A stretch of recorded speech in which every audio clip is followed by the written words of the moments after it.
Hi, I'm Shannon Sandifer. I'm an ordained deacon in the Louisiana Conference of the United Methodist Church. I've served 11 years as a deacon at Broadmoor United Methodist Church in Baton Rouge. Well, I entered the ministry process in my late 50s.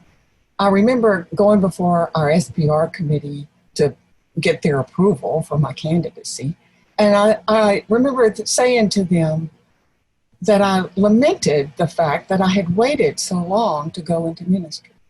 And one of the members on the board, Marvern Terrell, as a matter of fact, smiled and said to me, "But you came when you were called." I think that's true, although I have to say there were probably about 15 years between that first inkling of a call and the time I finally committed. But they were good years full of learning and growing, increasing my discipleship, meeting good people and good people to teach me and to help me grow. So they weren't wasted years. And I like to say it was the Holy Spirit just blowing me through that time until I was ready to claim my call.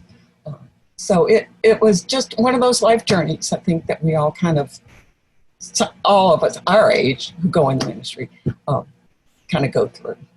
Think, I don't have any really good stories, I have a lot of good ministry moments and faces of people that I've encountered who have blessed me, and I hope I've blessed them.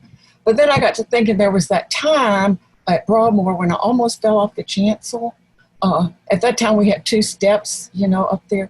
And I don't know, I just missed my step. I was up there with Ken Carroll. I think we had taken the offering. Oh, I'm not supposed to take the offering, received the offering. And and I don't know, I turned around and missed the step and I go stumbling down. Fortunately, we had some handrails and I just grabbed a handrail. And Ken was there trying to catch me, but he couldn't catch me. But I did manage not to fall, and I got a round of applause from the congregation. So that was a fun time. And then there was one time that Fred Weideman, maybe I shouldn't say this, he might not want me to say, but he let me dance on the chancel to This Little Light of Mine, doing all the hand motions. So those were fun times. I remember early on, before I was even ordained, I got to make the trip to the Holy Land with Bishop Hutchinson because he, that was his last term and he wanted all of his ordinands to be able to go. So that was a real blessing. And so there, it's just the whole journey has been a blessing. Not to say there weren't some trying times and some difficult times, but I'm just so grateful to have that experience and to really believe and know that God was there. As most people, I have a litany, but I'll do a short list. Of course, I'm grateful for my husband, Matt Turner, who has supported me all the way. Mostly by being devil's advocate, but still, he's been there emotionally and spiritually and financially to get me through this. I have a great circle of spiritual pals that I just couldn't make it without. Jane Knight and Jody Goins and Becky Morrison, who are all spiritual directors, and we gather periodically. I'm grateful to Carol Cotton Wynn. She was director of the Academy for Spiritual Leadership back when I was coming through, and I was able to actually work with her and learn from her, so I'm grateful.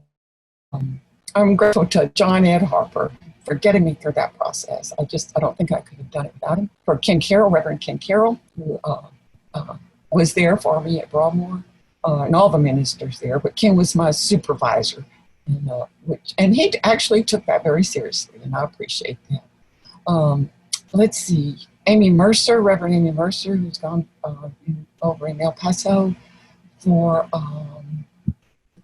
so many people that have come through the doors of Broadmoor United Methodist, who have encouraged me and supported me, and for all the people in the pews at Broadmoor who really trusted me to be their minister. And I am grateful to them. I will always be grateful to them. And as I told them, they will always be my people. So I'm sure that I've missed somebody. We always do. But that's my short list. And I am deeply grateful.